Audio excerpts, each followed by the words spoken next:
नमस्कार दोस्तों, welcome back to midnight horror show. मैं हूं अर्नव शर्मा और आप देख रहे हैं द प्रो ब्रदर्स। सबसे पहले आई होप कि आप सब अच्छे होंगे। जैसे कि मैंने अभी बताया, पिछले कुछ दिनों से हेल्थ की वजह से मैं वीडियोस अपलोड नहीं कर पा रहा था, लेकिन अब सब ठीक है और फाइनली एक नई मिस्ट्री के साथ मैं वापस आ गया हूँ। और इस कमबैक की शुरुआत करते हैं एक ऐसे टॉपिक से जिसके बारे में शायद आपने पहले कभी भी नहीं सुना होगा। लेकिन उससे पहले इस वीडियो का क्रेडिट जाता है हमारे व्यूअर माधव को। कुछ टाइम पहले माधव ने हमें निजामाबाद के कुछ मिस्टीरियस प्लेसेस के बारे में सजेस्ट किया था। उन्हीं सजेशंस पर रिसर्च करते वक्त मुझे एक ऐसी जगह मिली जिसके बारे में इंटरनेट पर भी बहुत कम लोग बात करते हैं। So thank you so much Madhav. और हाँ, एक और चीज शायद आप लोगों ने नोटिस कर ही ली होगी, आज पहली बार मैं कैमरा के सामने हूँ। आई होप कि आप सब लोगों को ये छोटा सा सरप्राइज अच्छा लगा होगा। और अब जब कमबैक हो ही गया है तो आगे आप लोगों को और भी अच्छी रिसर्च और भी unexplored haunted places, forgotten mysteries और पहले से भी बेटर कंटेंट देखने को मिलेगा। और अगर आप मुझे हॉरर के अलावा भी देखना चाहते हो तो मेरा लाइफस्टाइल चैनल अर्नव अनफिल्टर्ड और स्पिरिचुअलिटी से related channel the secret voice, दोनों के लिंक्स डिस्क्रिप्शन में मिल जाएंगे, एक बार जरूर चेक करना। तो without wasting any more time, let's start today's investigation.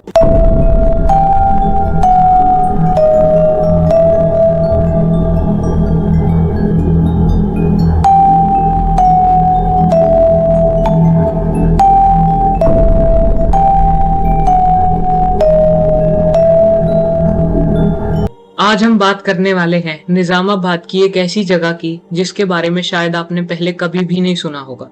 ये कोई फेमस फोर्ट नहीं है, ना ही कोई अबैंडन्ड हवेली, और ना ही ये इंटरनेट पर वायरल हॉन्टेड प्लेस है। लेकिन इस जगह की कहानी उतनी ही मिस्टीरियस है। ये है निजामाबाद का पारसी आरामगाह, या सिंपल लैंग्वेज में बोले तो एक पारसी ग्रेवयार्ड।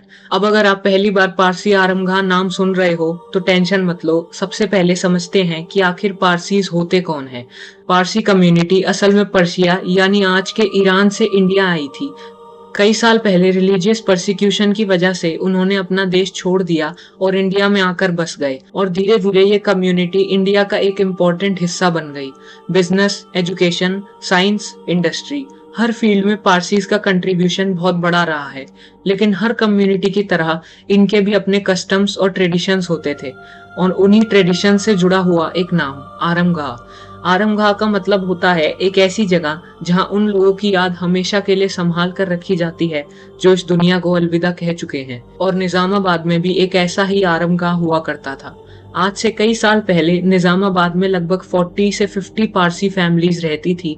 उस वक्त ये जगह उनके लिए सिर्फ एक ग्रेवयार्ड नहीं थी, बल्कि उनकी हिस्ट्री, उनकी आइडेंटिटी और उनकी मेमोरीज का एक हिस्सा थी। लेकिन वक्त बदलता गया, लोग दूसरे शहरों में शिफ्ट होते गए और धीरे धीरे निजामाबाद की पारसी कम्युनिटी लगभग खत्म सी हो गई। आज हालात ये हैं कि बहुत से लोकल लोगों को भी नहीं पता कि उनके शहर में एक पुराना पारसी ग्रेवयार्ड मौजूद है।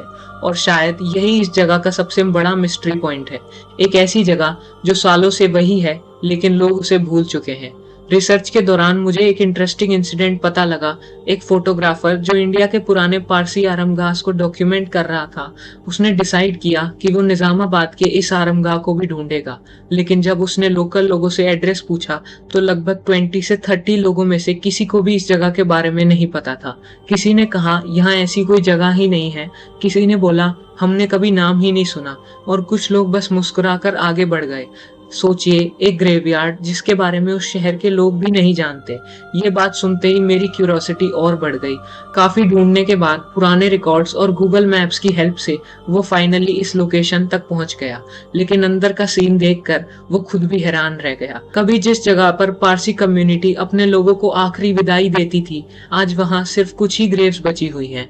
कई ग्रेव्स टूट चुकी थी, कई के मार्बल प्लेक्स गायब थे, और कुछ पर वक्त की मार इतनी पड़ चुकी थी कि उन पर लिखे नाम तक पढ़ना मुश्किल था। सिर्फ कुछ ही ग्रेव्स अपनी ओरिजिनल कंडीशन में बची हुई थी, बाकी सब धीरे धीरे हिस्ट्री का हिस्सा बनती जा रही थी।